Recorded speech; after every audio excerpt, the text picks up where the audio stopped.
Imagine you're retired. You've been traveling, exploring your passions, hanging out on the beach on Tuesday afternoons. And one day, you check your bank account and realize that you're broke. This is a worst nightmare scenario for many retirees, especially those who aim to retire early. Because who wants to re-enter the workforce in their 70s with a 30-year gap on their resume?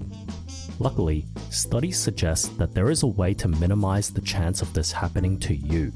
It's called a safe withdrawal rate. Simulations of historical stock market returns have shown that you can safely withdraw between 3 to 4% every year from a portfolio containing US stocks, and there's a good chance you'll never run out of money. Here's how it works. Let's say you're 50 years old and you have $1 million invested in the S&P 500. You want to retire and you plan to live until 80, so that's a 30-year retirement period. If you use a 4% withdrawal rate, that means you can draw $40,000 each year and adjust it for inflation every year. If you did this, studies show that it's extremely unlikely that you'll run out of money in 30 years. How unlikely? If you retired in any year between 1900 and 1994, besides these years, you would not have run out of money. In other words, the 4% withdrawal rate has a 95% chance of success, which for most people is an acceptable level of risk. But wait, what if you plan to retire at 40 and live until 90? That's a 50-year retirement period. Well, studies have shown that a 3.3% withdrawal rate has never failed for any retirement period. So in this scenario, if you withdrew $33,000 per year instead of $40,000, then you're probably safe. So then, how much is enough? Well, that depends on each individual. The math itself is quite simple. The lower the withdrawal rate, the safer you are. 4% is generally considered pretty safe for a 30-year retirement, and 3% is considered extremely safe for any retirement period. To calculate how much money you need to save, simply divide the amount you want to withdraw every year by your withdrawal rate.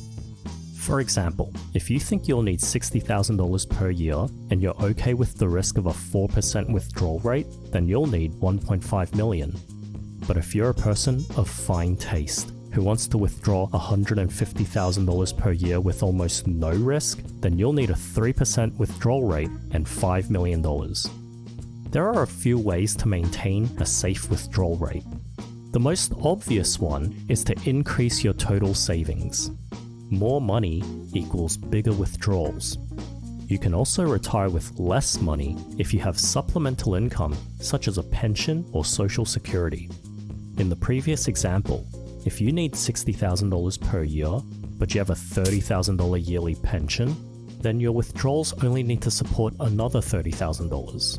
Which means you can retire with a lot less money saved up. Another way to maintain a safe withdrawal rate is simply to accept lower yearly withdrawals. In the previous example, if you have $1.5 million, you could have retired with $60,000 per year if you're okay with the risk of a 4% withdrawal rate. But remember, the 4% withdrawal rate has a historical 5% chance of failure for a 30-year retirement. 5% might sound low, but if it happens to you, it could be devastating. So you might want to lower the withdrawal rate to 3% instead, which historically has never failed. But then, you'd only be able to withdraw $45,000 per year, which means you'll need to downgrade your lifestyle. Some people have taken this to the extreme by abandoning their home country altogether and living in poorer developing countries instead. There's a growing community of expat fires who often retire with less than $1 million and are able to live a decent lifestyle because everything is cheap in certain Asian and South American countries. There are a couple of risks to keep in mind when it comes to FIRE. The studies that prescribe a 3 to 4% safe withdrawal rate are based on historical stock market returns. But historical returns do not guarantee future returns. even though the stock market has produced a 7% inflation-adjusted return on average for the past 100 years, it might produce a 5% return for the next 100 years. But wait, why can we only withdraw 4% if the market averages 7%? Well, there's something called sequence of return risk. Even if the stock market produces a 7% return on average, that doesn't mean it produces a 7% return every year. Stock market returns don't follow a linear pattern, it's usually quite choppy. The idea behind sequence of return risk is that it's much better to retire at the bottom of a market cycle than at the top. In other words, if you retire today and the market crashes tomorrow, your portfolio could be so irrecoverably damaged that even future bull markets cannot save you. For example, if you retired with $1.5 million and you wanted to withdraw $60,000 per year, both of these scenarios would give you a 7% average return. But notice how in this scenario, there are a couple years of very bad returns in the beginning, followed by some very good years later on. In this scenario, you would end up with over $3 million. But in this scenario, you would have actually run out of money. So how do you reduce sequence of return risk? The answer is flexibility. Firstly, you can be flexible in how much you withdraw. If you think you'll want $60,000, but you're willing to seriously decrease that amount if the market tanks, then that can help a lot. You won't need to do this forever, just until the market picks back up. Secondly, you can be flexible with your retirement date. Sequence of return risk is only risky because you have to withdraw from your portfolio after massive losses, and you're forced to lock in those losses. If you're willing to defer retirement for however many years until the market picks back up, then you'll alleviate a lot of the risk.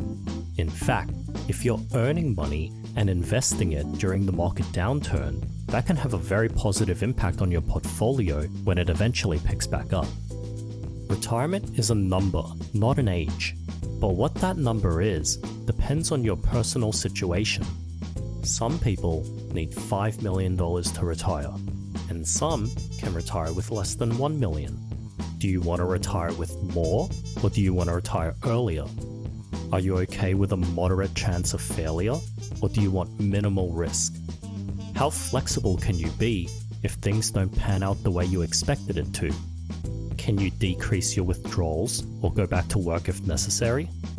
Drop a comment below and let me know your thoughts. And if you learned something today, like and subscribe for more FIRE and personal finance videos.